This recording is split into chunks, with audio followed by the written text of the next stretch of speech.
Jadi AMDAL itu adalah menilai suatu kelayakan penyelenggaraan proyek dalam kawasan yang besar. Itu aturannya ada dan seterusnya. Nah, itu kan sudah tersusun dengan rapi. Iya. Kita bisa terjebak ke dalam formalistik. Nah, itu dia. Bahwa itu boleh atau tidak, layak atau tidak. Kita kurang menukik ke dalam inti dasar AMDAL adalah mengenai keadilan, Romo. Adil nggak ini? Kenapa kok dipertanyakan mengenai keadilan? Selalu isunya adalah antara manfaat yang diterima oleh warga setempat, dalam hal ini banyak masyarakat adat misalnya ya, itu mereka ternyata tidak mendapatkan apa yang seharusnya menjadi bagian mereka di dalam penyelenggaraan proyek-proyek lingkungan itu, misalnya gitu. Jadi secara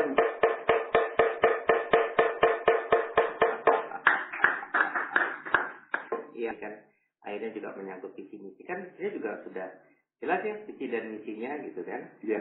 Lalu persoalan lingkungan hidup ini kan, kalau kita sekarang omong ini kan sering terdengar besar dan jauh gitu ya. Tapi sebetulnya kan dampaknya itu ternyata pada keseharian gitu loh. Jadi kan sebetulnya harus ada suatu perubahan dasar ya.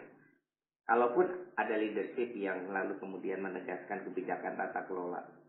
Kentongan ini adalah, kita sudah tahu kentongannya, tetapi bunyi pukulannya itu disebut titir. Titir itu adalah tanda bahaya. Oke. Di kampung-kampung kalau ada kebakaran, ada maling, itu menggunakan pukulan itu titir. Ya, alarm ya. Iya, dan itu artinya adalah mengingatkan kita bahwa kita ini kondisinya tidak baik-baik saja. Halo sobat tua muda, salam sehat berlimpah berkat. Pembangunan sering disebut sebagai tanda kemajuan. Tapi di sisi lain kita juga melihat ada konflik, kerusakan lingkungan, dan keresahan masyarakat. Wow, ini persoalan yang tidak mudah. Maka hari ini dalam podcast Sobat Tua Muda, kami mengundang seorang narasumber yang mumpuni pada bidangnya. Bersama saya undang Insinyur Leonardus Bintang Agus Nugroho.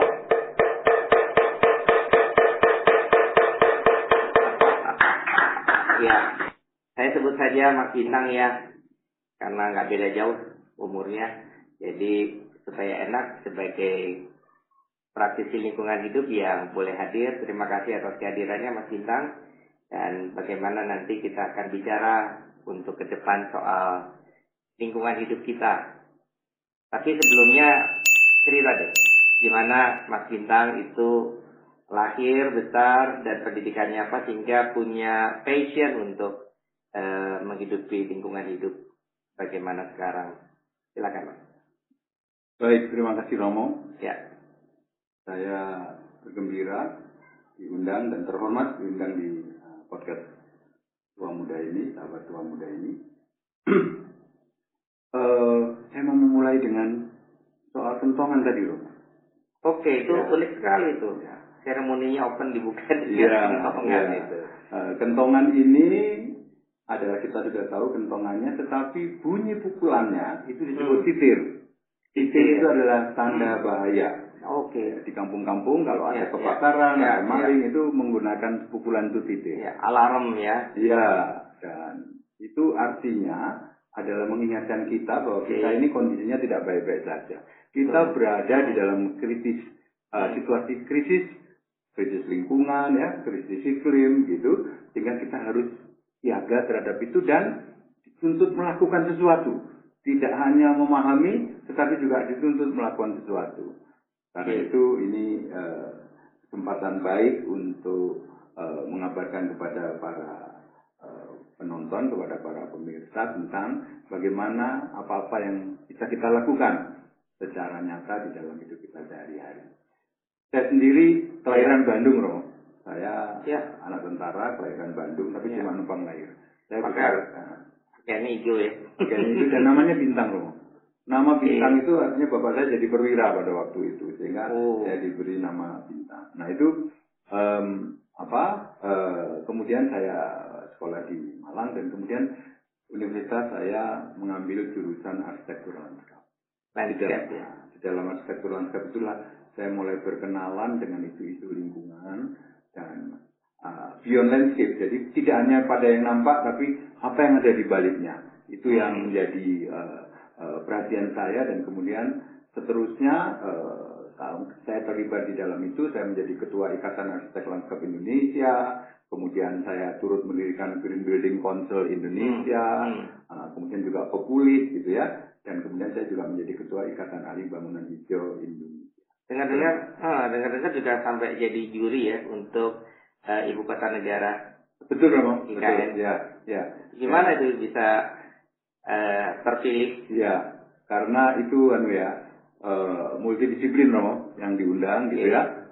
Pada saat terakhir ketahuan kok belum ada landscape. Gitu.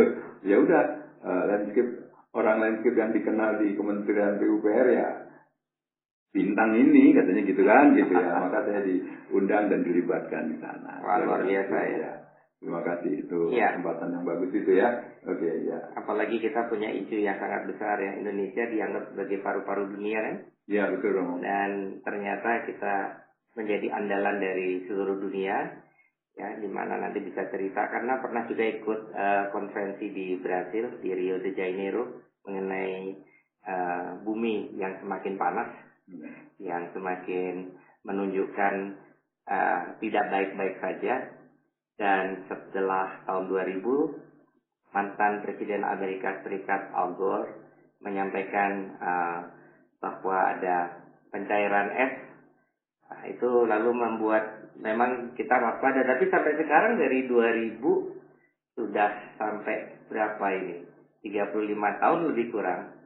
Kira-kira kita masih harus berjuang seperti apa di Indonesia atau di lingkungan kita sendiri? Kita sedikit cerita, Mas Bintang. Tentu, ya Romo. Pimpinan-pimpinan negara, kepala-kepala negara itu setiap tahun membuat COP, ya, Conference of the Parties. Ya, jadi memang di sana disepakati selalu yang diundang kepala negara supaya berjanji melakukan apa yang harus mereka lakukan gitu ya. Sayangnya kemudian janji-janji itu tidak terlalu gampang ditepati. Dengan demikian maka kita berada di dalam situasi stagnan atau kecepatan kesadaran untuk memperbaiki atau mempertahankan sustainability itu kalah cepat dengan tingkat kerusakannya. Termasuk untuk kalau di kita yang paling nyata adalah tentang deforestasi. Ini adalah masalah kita yang paling serius dan kita sangat diharapkan untuk itu. Karena itu banyak skema-skema internasional yang mau membantu kita untuk mempertahankan hutan-hutan kita. Ini dia masalahnya, karena kan itu akhir tahun 2025 kan kita semua dikagetkan ya. Dan lalu menjadi suatu introspeksi buat bangsa dan masyarakat kita, dan termasuk para pengusaha ya, mengenai banjir di 3 provinsi, Sumatera Utara, Aceh, dan Sumatera Barat. Betul. Nah itu kan lalu kan kita lalu berpikir bagaimana kalau itu bisa terjadi, bagaimana praktik pembangunan dijalankan, bagaimana refleksi mengenai analisa mengenai dampak lingkungan dan kebijakan lingkungan. Nah, itu seperti apa kok lalu kita juga akhirnya terkaget-kaget setelah kita sudah bicara, pemimpin-pemimpin negara juga sudah berjanji gitu ya. Apa yang terjadi sekarang itu dan bagaimana kita mengurai persoalannya? Ya, jadi AMDAL itu adalah menilai suatu kelayakan penyelenggaraan proyek dalam kawasan yang besar. Itu aturannya ada dan seterusnya. Nah itu kan sudah tersusun dengan rapi. Iya. Kita bisa terjebak ke dalam formalistik. Nah itu dia. Bahwa itu boleh atau tidak, layak atau tidak. Kita kurang menukik ke dalam inti dasar AMDAL adalah mengenai keadilan. Adil nggak ini? Kenapa kok dipertanyakan mengenai keadilan? Selalu isunya adalah antara manfaat yang diterima oleh warga setempat, dalam hal ini banyak masyarakat adat misalnya ya, itu mereka ternyata tidak mendapatkan apa yang seharusnya menjadi bagian mereka di dalam penyelenggaraan proyek-proyek lingkungan itu, misalnya gitu. Jadi secara hukum iya. Jadi kalau dikatakan illegal logging mungkin tidak ilegal, legal karena memang diketahui dan diizinkan oleh pemerintah, ada izinnya. Tetapi ketika itu diberlakukan, memang kita kurang memperhitungkan dampak sosial, dalam hal ini khususnya keadilan. Di dalam analisanya sendiri ada dong. Pasti ada, karena itu merupakan paket ya. Tidak hanya masalah lingkungan, tetapi untuk masalah sosial, masalah ekonomi ada di sana. Lantas, karena keadaan semacam ini kan kita mau bertanya nih, mau dari mana dulu nih, dari strukturnya, dari sistemnya, dari tata kelolanya, atau sebetulnya memang harus juga dimulai dari moralitas pribadi masing-masing individu yang kemudian juga tergerak ya, mungkin dari kearifan lokalnya kah, atau juga dari turunan yang didapatkan dari leluhur. Apa yang atau mana yang harus dihidupi dahulu dan bagaimana caranya kita mengatasinya? Izinkan saya menggunakan kata ini yang cukup tegas, cukup jelas, tapi juga menyakitkan, yaitu tentang leadership. Bagi saya ini semua hal-hal itu menyangkut leadership dalam berbagai skala. Kalau di kita dalam ukuran yang besar ya, kepemimpinan nasional, Romo, ini memegang peran yang sangat penting. Kemudian didelegasikan atau dengan kearifan lokal itu menjadi community leader di masing-masing komunitas, begitu ya, pada skalanya masing-masing. Itu semua harus memiliki suatu leadership yang kita yakini bahwa mereka juga mempertimbangkan tidak saja pada asas manfaat saat ini, tapi juga manfaat saat depan. Kemudian keadilan antar generasi, misalnya dipikirkan. Keadilan antar sumber-sumber ekonomi di daerah itu sama di luarnya, sama di pusat. Nah, misalnya gitu ya. Itulah hal-hal yang ada di dalam kapasitas kepemimpinan sebetulnya, Romo. Nah, itu dia. Jadi kan leadership yang tadi disampaikan Mas Bintang ini kan akhirnya juga menyangkut visi misi. Kan dia juga sudah jelas ya visi dan misinya gitu kan. Iya. Lalu persoalan lingkungan hidup ini kan kalau kita sekarang omong ini kan sering terdengar besar dan jauh gitu ya. Tapi sebetulnya kan dampaknya itu ternyata pada keseharian gitu loh. Jadi kan sebetulnya harus ada suatu perubahan dasar ya. Kalaupun ada leadership yang lalu kemudian menegaskan kebijakan tata kelola. Artinya ada satu gerakan yang mulai dari individu dalam kelompok yang kemudian bergerak gitu ya. Nah, kalau dari pandangan Mas Bintang, kena dampak dari kerusakan lingkungan hidup ini makin besar, ya makin mengerikan gitu ya. Lalu apa yang masih harus kita lakukan dalam kegiatan sehari-hari? Pertama, tetap dimulai dengan kesadaran atau gerakan penyadaran. Nah, itu dia. Ya. Jangan yang dianggap sepele gitu loh. Kan kerap kali ada hal yang kita anggap sepele, tapi ternyata itu malah menjadi esensi yang harus kita lakukan sejak awal mula. Gitu. Nah, penyadaran ini seringkali menjadi dangkal, menjadi tidak bisa beroperasi, menjadi praktek. Karena alasan-alasan kekinian yang emergency. Misalnya apa? Kemiskinan. Membuat orang jadi punya excuses untuk atau mohon dimaklumi gitu. Saya nggak bisa melakukan itu, gitu ya. Saya tidak cukup dananya untuk itu, misalnya gitu. Nah, ini yang hal seperti itu yang kira-kira menjadi menjadi kendala kita untuk melakukan ini. Sehingga penyadaran itu harus membuat kita menembus itu. Ya. Harus menembus itu ya, misalnya begitu. Nah, belajar dari Jepang ya. Jepang kan kalaupun dia sudah modern ya, tapi kemudian hancur setelah Perang Dunia Kedua.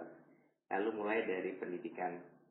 Yang kemudian terjadi tradisinya Jepang itu, yang pernah saya ketahui atau yang saya ketahui sampai sekarang, itu kalau anak kecil itu dari balita sampai kemudian dia SD kelas 4, yang diperhatikan itu adalah bagaimana mereka punya attitude. Ya.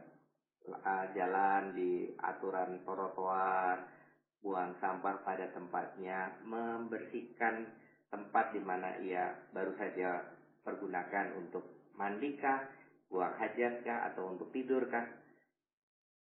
Orang tua di sana lalu menjadi khawatir kalau anak-anak mereka itu pada usia sampai SD, kelas 4 SD, itu belum sampai pada taraf itu, sehingga mereka tidak membutuhkan pertama-tama matematik, kumon, atau kecanggihan dalam berpikir, tetapi attitude. Mungkin dari situ. Nah, apa yang kemudian di Indonesia ini bisa kita lakukan ya? Karena masalah lingkungan yang paling sering kita lihat kan yang dianggap sepele-sepele itu ternyata itu berdampak. Betul. Mari kita lihat hasil-hasil yang baik, Romo, supaya kita optimis, Romo. Itu dulu ya, saya setuju tuh. Sederhana, Romo. Saya setuju. Sekarang itu kalau saya naik MRT atau LRT, Romo, begitu saya masuk, orang melihat saya mendekati tempat duduk prioritas yang penuh itu. Begitu saya ada di situ, ada yang berdiri, Romo. Selalu ada, Romo. Pak, silakan, Pak. Saya kira ini sebuah permulaan bagus yang perlu kita hargai gitu. Orang bisa merasa bahwa itu sudah terjadi di mana-mana ya. Ya, kalau lebih awal lagi tentang budaya antri. Kita ini sudah mengenal sekarang ini budaya antri. Ya. Gitu ya misalnya. Termasuk. Itu sumber-sumber ya. Bayangkan ya, waktu dulu itu ada kejadian yang buat saya sangat boleh dibilang menyakitkan, Romo. Ya. Yaitu kalau lewat komplek tentara, saya harus turun nuntun sepeda, Romo. Gitu, Romo. Sementara motor lewat, mobil lewat, gitu. Tapi orang naik sepeda harus turun dan dituntun, Romo. Misalnya saya tahun 96 sebagai Letnan 2, itu masuk ke Kesatrian dan naik sepeda. Itu dari jauh proposnya udah siap gitu, saya tetap turun. Iya kan. Sekarang kan tidak terjadi lagi, Romo. Sekarang saya tidak terjadi. Saya sekurangnya di tempat saya yang itu, di Malang itu, sudah tidak terjadi lagi. Mari kita lihatlah itu potensi-potensi itu ya, apa yang membuat itu bisa terjadi. Apa yang membuat kereta api kita begitu bagus hari ini. Apa yang membuat, apa yang dilakukan Pak Yonan gitu misalnya ya, sehingga itu terjadi gitu. Menurut saya, saya tata kelola, tapi gimana Mas Bintang? Setuju, Romo. Pertama, balik lagi kepada leadership, Romo. Leadershipnya didasarkan kepada apa? Didasarkan kepada pemahaman beliau yang tepat karena dia terjun langsung, Romo, ke sana. Saya kira itu suatu tuntutan kepemimpinan yaitu kehadiran yang itu dilakukan oleh Pak Yonan dengan sangat baik, sehingga kita melihat dari ini beliau bisa menyelami masalah-masalah mendasarnya, bukan berdasarkan laporan. Nah, saya kira itu hal yang esensial ya. Kira. Apakah setuju ketika kita sekarang melihat bahwa analisa mengenai dampak lingkungan itu sudah dibuat rigid, luar biasa, terukur, lalu ada parameternya juga. Tapi yang belum nampaknya itu ya soal kehadiran dan mungkin keikhlasan juga ya. Iya Romo. Karena persoalannya nampak di lapangan di sana ya. Iya. Kan ketika itu menjadi tragedi di dalam alam karena adalah keinginan percepatan. Saya mau mendapatkan manfaat dari ini. Itu dia. Sementara alam itu bisa memberikan hasilnya menuntut waktu, Romo. Misalnya gitu. Iya, betul. Kurang lebih begitu. Jadi memang harus sebetulnya taat pada proses juga ya. Tapi sebenarnya tadi karena persoalan kemiskinan ini nampaknya menjadi prioritas, kita harus kejar dulu kemiskinan. Sementara yang lain bisa terabaikan. Ya. Padahal sebenarnya tidak bisa begitu juga ya. Ketika lalu ada persoalan sebagaimana yang kemarin terjadi. Ini juga bencana nasional ya, di 3 provinsi itu ya. Nah sekarang akarnya kemiskinan apa, Romo? Kebodohan. Jadi balik lagi ketika Romo memberikan contoh tentang Jepang, saya sangat setuju bahwa akar dari kemiskinan itu kebodohan. Gitu ya, sehingga penting bagi kita untuk betul-betul mengangkat kita ini, mengangkat tingkat pendidikan kita ini supaya kita menjadi warga negara bangsa ini menjadi bangsa yang terdidik gitu, Romo. Kurang lebih itu menurut saya. Gitu ya. Ini lalu mendapatkan poinnya juga karena yang diperjuangkan sekarang ini memang sama seperti orang Jepang dulu ketika Kaisar Hirohito itu melihat hasil Hiroshima Nagasaki kekalahan perang. Iya. Pertanyaan dia adalah berapa kita punya guru? Ya. Itu menarik. Ya, di podcast sebelah, podcastnya Pak Gita Wirawan, juga Endgame, ya kita juga mendengar ulasan betapa perjuangan untuk mencetak guru itu sangat penting dan mencetak guru yang kemudian hadir untuk bisa mendampingi pendidikan para anak-anak yang lalu menjadi kekuatan itu. Oke, ini menjadi sesuatu yang penting. Lalu saya masih ingin memperdalam itu ya, karena sebetulnya kan kalau memang soal pendidikan kita bisa masih mengimbangi dengan analisa mengenai dampak lingkungan yang memang selalu dibuat gitu ya. Tapi kok menurut pandangan saya atau keyakinan saya kok kurang serius ya. Ya tadi ya, karena lalu ada keinginan percepatan ya. Tetapi mungkin nggak sebagaimana tadi masukan dengan tata kelola yang baik sebagaimana di PT KAI katakanlah demikian, atau di tempat-tempat lain yang memang sudah nampak tata kelola yang semakin memberikan kesejahteraan baik kepada masyarakat dan anak-anak generasi selanjutnya. Apa yang dilihat sama Mas Bintang sebagai praktisi dari lingkungan hidup, bagaimana cara kita ini untuk bisa menggerakkan orang-orang untuk sadar pada kebutuhan lingkungan hidup yang perlu dilestarikan dan diperjuangkan keutuhannya. Kalau menyangkut AMDAL lagi, sekali lagi, itu yang dibutuhkan adalah integritas.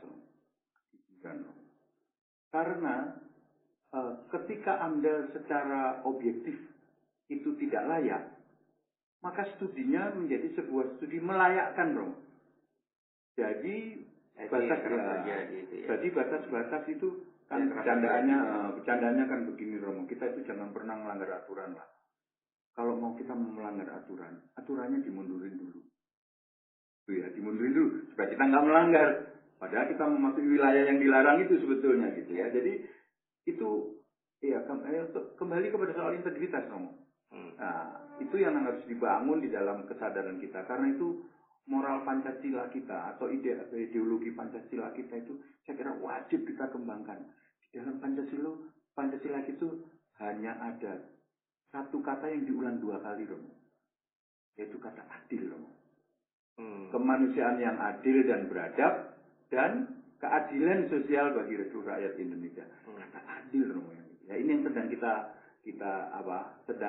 elaborate ya. Kita mesti kembangkan ya esensi dari kata adil itu supaya memang benar-benar memberi kepada kita suatu cita-cita bersama, gitu ya. Dasar demokrasi itu juga keadilan loh sebetulnya. Realitas sosial yang kita alami kan soal AMDAL ini, apalagi kita kan sangat dikenal, sangat dihormati dan diingini oleh negara-negara luar itu soal tambang. Ya, karena kita kan sangat kaya sekali dengan hasil-hasil tambang, bahkan yang disebut rare earth ya, jadi mineral yang jarang. Ternyata kandungannya cukup banyak di Indonesia. Termasuk juga ya seperti geotermal, isu geotermal kan juga ada di Flores gitu kan. Lalu dengan AMDAL yang tentunya nampaknya sudah disiapkan. Nah, tapi kan nampaknya di lapangan berbeda nih gitu ya. Sehingga hutan yang masih dibutuhkan dengan prosentase yang dibuat itu ternyata ya juga menjadi keresahan dari masyarakat ya di Flores ya, tentang Flores adalah pulau geotermal gitu ya. Iya. Tanggapan Mas Bintang gimana? Kita mengenal istilah pembangunan berkelanjutan dengan 3 pilar, sosial, ekonomi, dan lingkungan. Oke. Dari ketiga ini, itu yang paling gampang dikorbankan, katakanlah seperti pasti lingkungan dong. Dan yang paling mudah diukur sebagai manfaat selalu manfaat ekonomi. Itu Romo. Manfaat ekonomi, habis itu kita sering melupakan manfaat sosial. Karena itu dianggap sebagai sebuah konsekuensi untuk mencapai tingkat ekonomi tertentu yang tinggi, yang keekonomiannya membuat sebuah tambang layak untuk penambangan layak untuk dilakukan, misalnya gitu. Maka sederhananya tambang itu lebih banyak manfaat atau mudarat? Nah, tergantung kepada bagaimana kita menyeimbangkan antara manfaat-manfaat itu manfaat-manfaat itu. Dan itu AMDAL sebagai sebuah studi dan sebuah analisa itu bisa dibuat dengan objektif ya, dengan scientific gitu ya, dengan ilmiah gitu. Maka ada tandanya nggak kalau misalnya perusahaan atau kajian itu sudah dari awal itu bermasalah gitu? Sangat bisa, Romo. Sangat bisa, Romo. Parameternya? Parameternya tadi, apakah dia memberi keadilan kepada misalnya masyarakat lokal? Keadilan, bukan kata keadilan itu jadi iya, ya. bukan soal teknokratik bahwa secara teknis ini bisa dilakukan. Itu bukan satu-satunya cara untuk di AMDAL. Ya. Itu bahkan diatur di dalam AMDAL kita, Romo. Keadilan yang konkret misalnya kalau kita ambillah gambaran Flores ya dengan dampak lingkungannya. Ya. Itu kira-kira apa yang lalu menjadi kata adil untuk masyarakat? Yang pertama, masyarakat harus mendapat manfaat. Manfaat itu jangan kaleng-kaleng seperti ya nanti mereka bisa jadi pekerja di sini jadi satpam, jadi apa? Tidak begitu. Itu bukan manfaat yang adil gitu ya.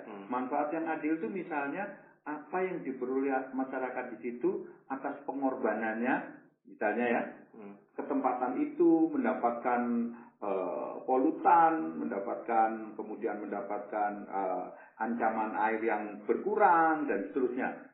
Semua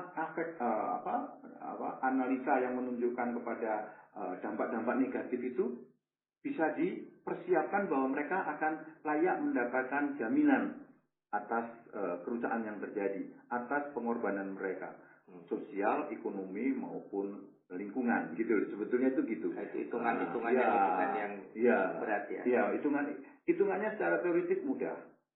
Kita mengenal namanya cost and benefit ratio, suatu rasio antara biaya yang dikeluarkan dengan manfaat yang diperoleh, Romo.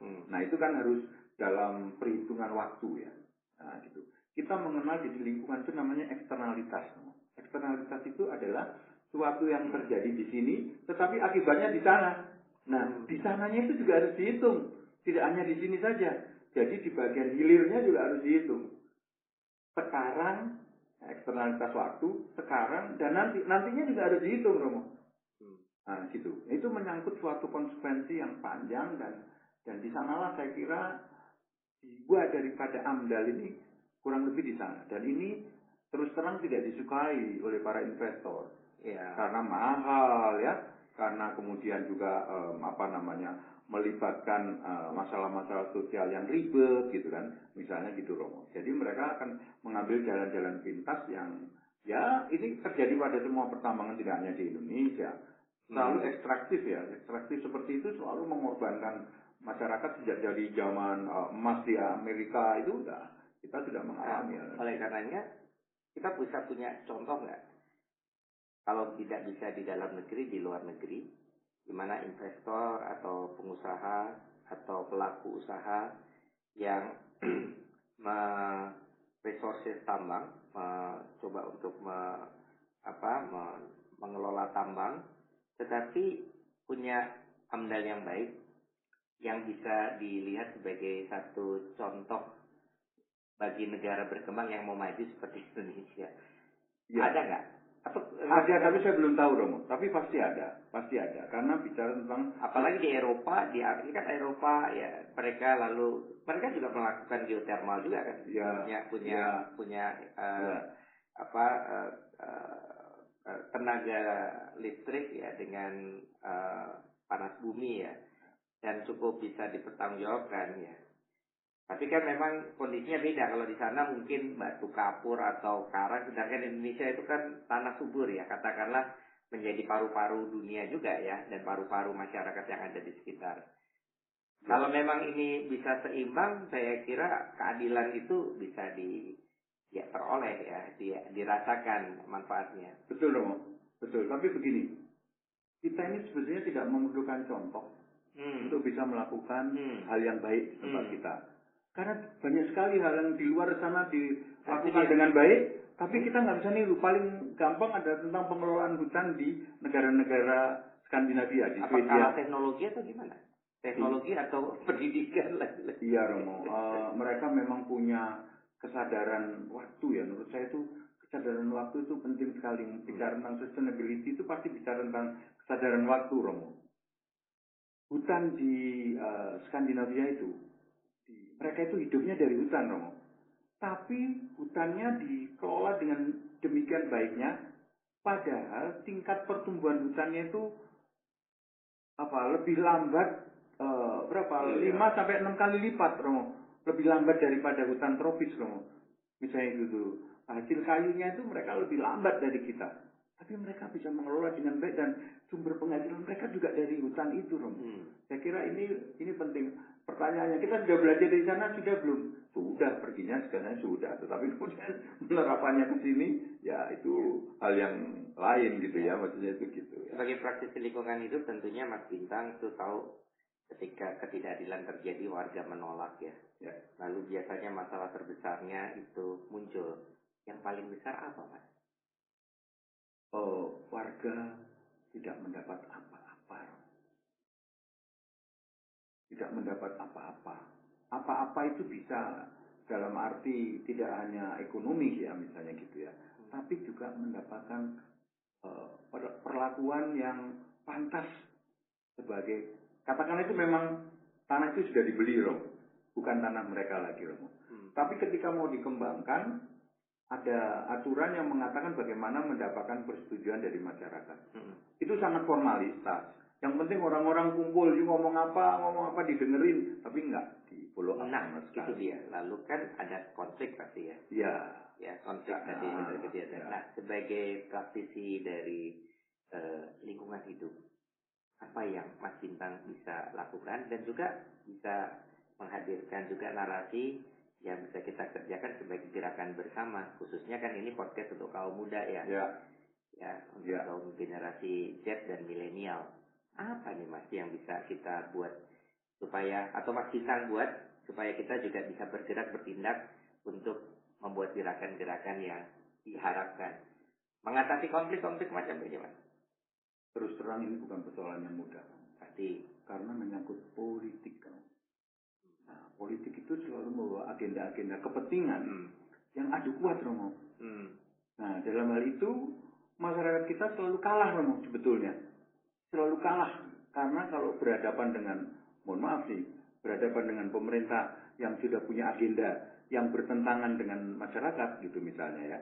Nah, karena dia tidak menyuarakan kepentingan masyarakatnya, maka itu selalu masyarakat kalah, Romo. Gitu, misalnya begitu. Nah, sehingga memang saya bukan pejuang pada level itu, Romo. Karena saya tahu kemampuan saya terbatas untuk melakukan itu.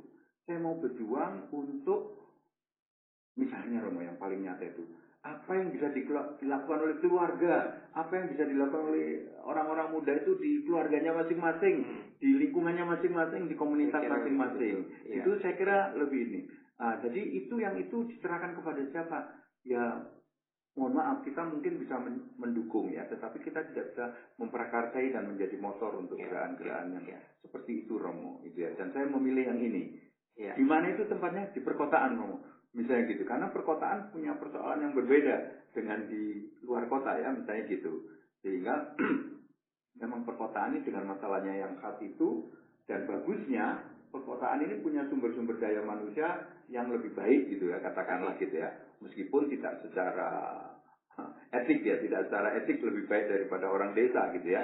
Tetapi mereka bisa, penyadarannya bisa bisa masuk di dalam kekinian gitu ya, yang kontemporer gitu. Kita bisa masuk melalui pintu itu gitu ya, sehingga ini akan bisa menjadi suatu cara bagi kita untuk menggerakkan orang-orang muda. Mumpung ini tahun 2026 ya, kan kalau tahun baru itu kan mau dihadirkan harapan, asa gitu kan, suatu kegairahan untuk berhadapan dan mencari peluang dalam situasi dan masalah yang ada. Nah, untuk situasi sekarang ini, kalau dilihat kondisi sekarang ini sulit, ya, kira-kira perbaikan, kalaupun kecil dan tetap penting, apa yang mesti kita buat? Saya sebagai salah seorang pendiri juga dari Green Building Council Indonesia, ya Romo, saya melihat mari kita lakukan pada bangunan atau pada rumah kita sendiri, Romo, gitu. Karena secara tidak kita sadari, ternyata rumah itu atau bangunan itu adalah penghasil emisi karbon terbesar. Maksudnya dari rumah tangga ya? Dari rumah, 35% emisi karbon itu dari sektor bangunan, Romo. Oh, bangunan. Bangunan, Romo. Itu ya. Bukan sampah rumah tangga juga ya? Nah, itu menghasilkan juga, gitu ya, menghasilkan juga. Tetapi itu kan, tetapi termasuk itu adalah itu. Jadi memang sektor rumah tangga atau sektor bangunan ini sangat penting, Romo. Sebetulnya itu, dan itu ada di kita setiap hari. Kita tidak bisa menggarap isu hutan seefektif kita menggarap isu rumah, Romo, atau rumah bangunan, Romo. Nah, di sana ada masalah listrik, hemat energi, hemat air, ya.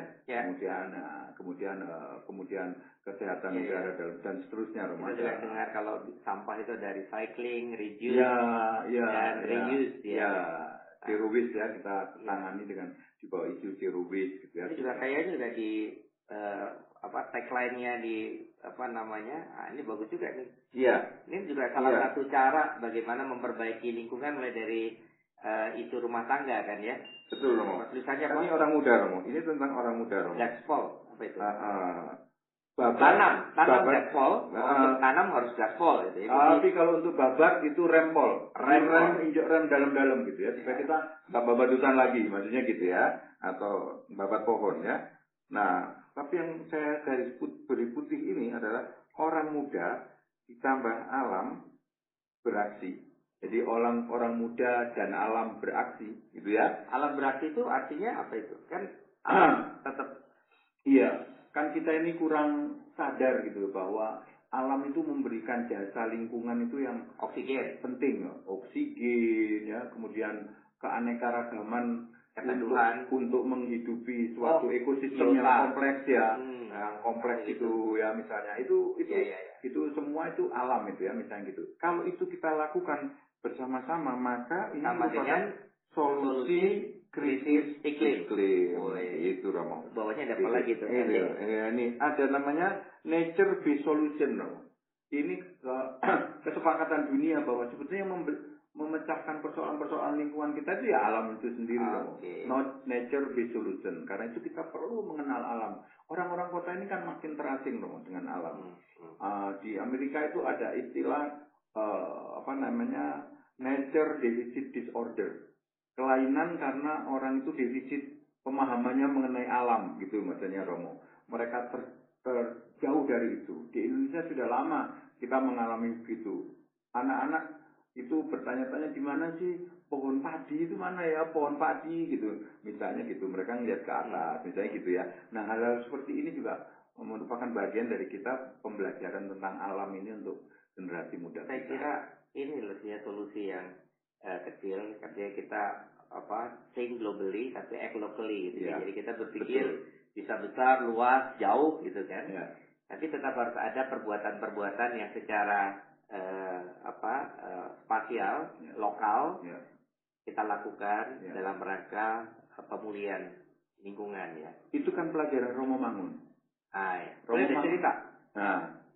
Romo Mangun itu mengajarkan bahwa kuasailah lingkunganmu ini, itu jangan mikir yang jauh-jauh dulu. Yang ada di sini itu kamu kenali gitu ya. Ini kamu kenali karena kamu itu hidup di sini gitu loh. Nah, itu sekarang terdistraksi oleh informasi teknologi yang membuat kita ini selalu menjadi warga dunia, bukan warga komunitas kecil kita. Selalu menjadi warga dunia. Berita di sana didengerin, di sini dengerin, itu mempengaruhi hidupnya. Padahal itu tidak berdampak sedikit pun sebetulnya. Yang lebih sebetulnya berdampak adalah lingkungan sekitar. Betul, Romo. Itu pelajaran dari Romo untuk. Ini sangat konkret. Ya, itulah sebetulnya salah satu cara lingkungan hidup yang masih bisa kita perbaiki dengan penuh harapan gitu ya. Peluangnya di sana ya. Iya, Romo. Nah, sebetulnya peluang yang lain yang juga menurut hemat saya sangat penting dan harus dilakukan dengan cerdas, yaitu tentang peluang yang diberikan oleh iman.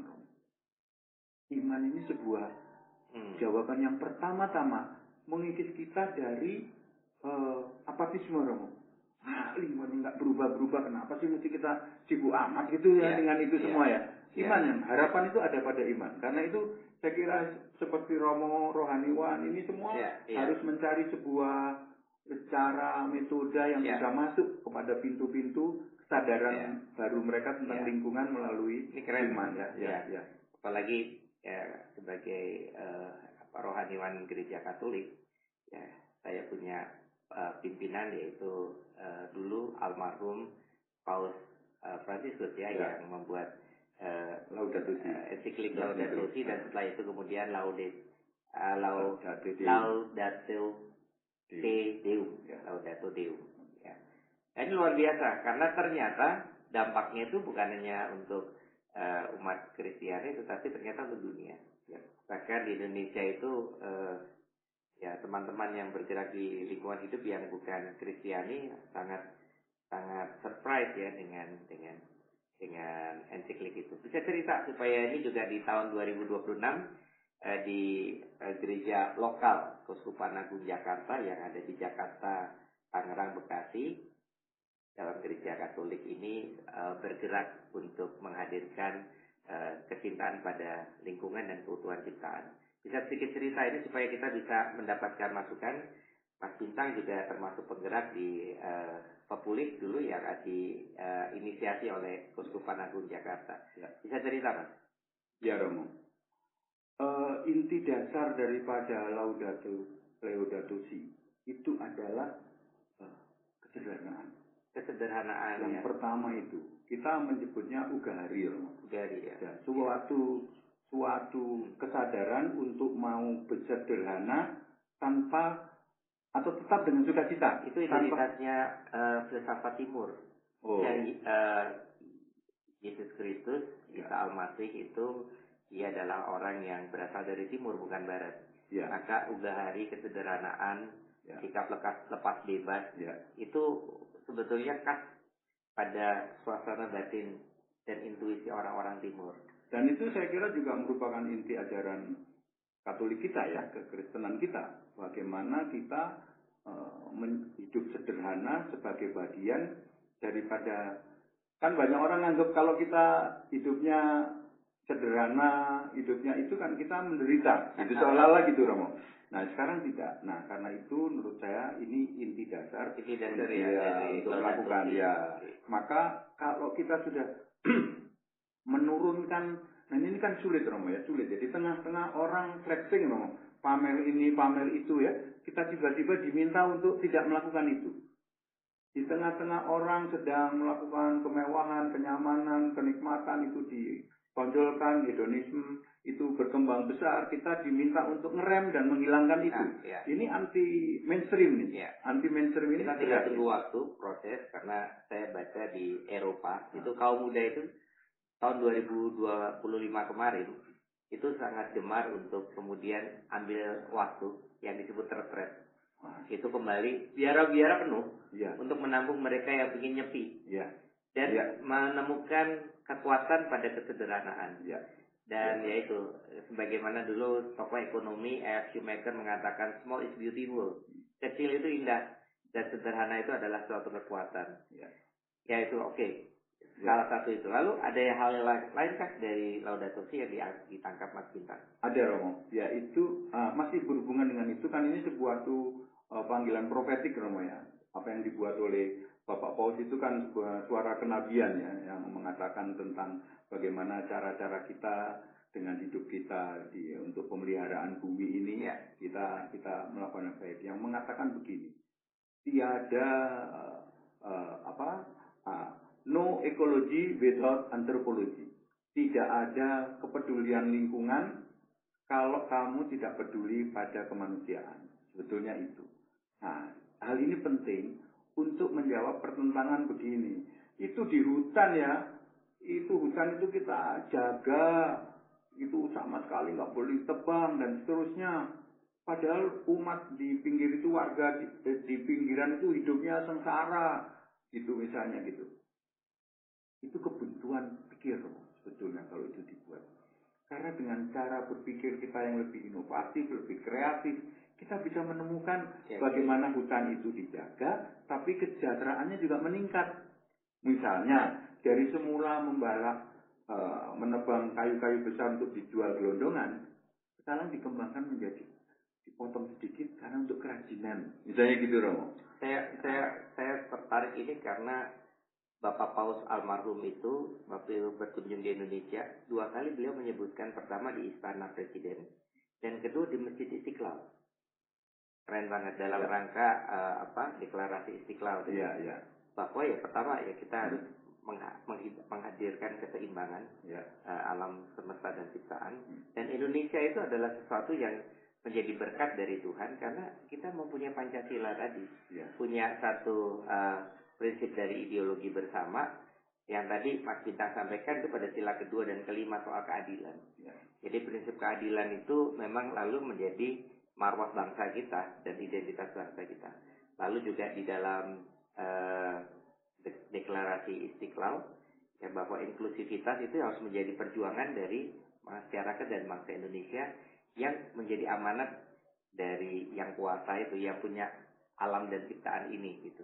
Ini sangat luar biasa ya. Jadi di sana sebetulnya terima kasih Mas Bintang. Jadi ini juga bisa mencerahkan pada kaula muda bahwa ternyata memang kesederhanaan. Lalu juga yang kedua tadi kita untuk bisa menghadirkan gerakan yang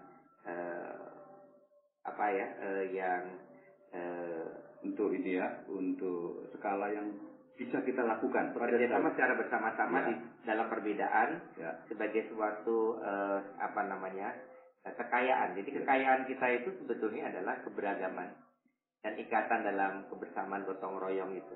Ya, betul. Itu yang saya akhirnya kita menemukan ya sebagai hasil dari obrolan kita ini.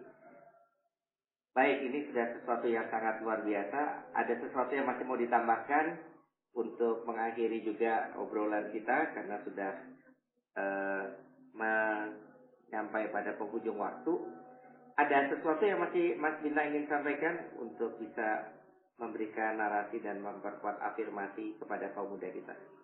Ya, kata-kata ini saya dapatkan dari sumber yang sebuah buku gitu ya. Buku.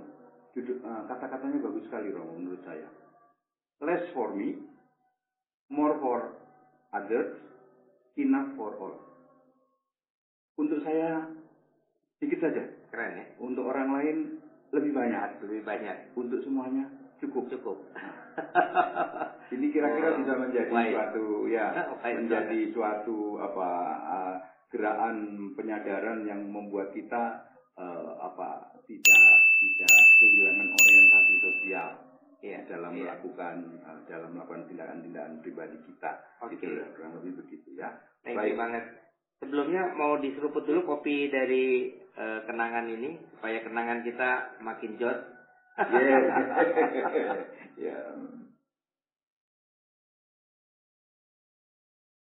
Ya, memang masih banyak PR-nya untuk ke depan. Ya, Bro. Ya, masih harus juga kita tadi soal kebijakan pimpinan sebagai leader. Ya. Tapi apapun ya kita masyarakat harus tetap bergerak. Kalaupun sebagai suara yang tidak bersuara, kita tetap harus memberikan gerakan karena apapun kepedulian kita terhadap lingkungan, sekecil apapun perbuatan kita tetap menjadi berkat untuk anak cucu. Jadi demikianlah obrolan singkat, tapi semoga bermanfaat untuk kaula muda dan generasi Z milenial agar apa yang kita obrolkan ini benar-benar membawa cara pandang baru kita dan juga menghadirkan alert kewaspadaan yang mesti kita siapkan kapanpun. Nah, tadi Mas Bintang mengawali dengan pukul kentongan. Sekarang kalau sudah selesai ya juga supaya kita punya kewaspadaan alert untuk menyatakan bahwa isu lingkungan hidup menjadi sesuatu yang sangat penting.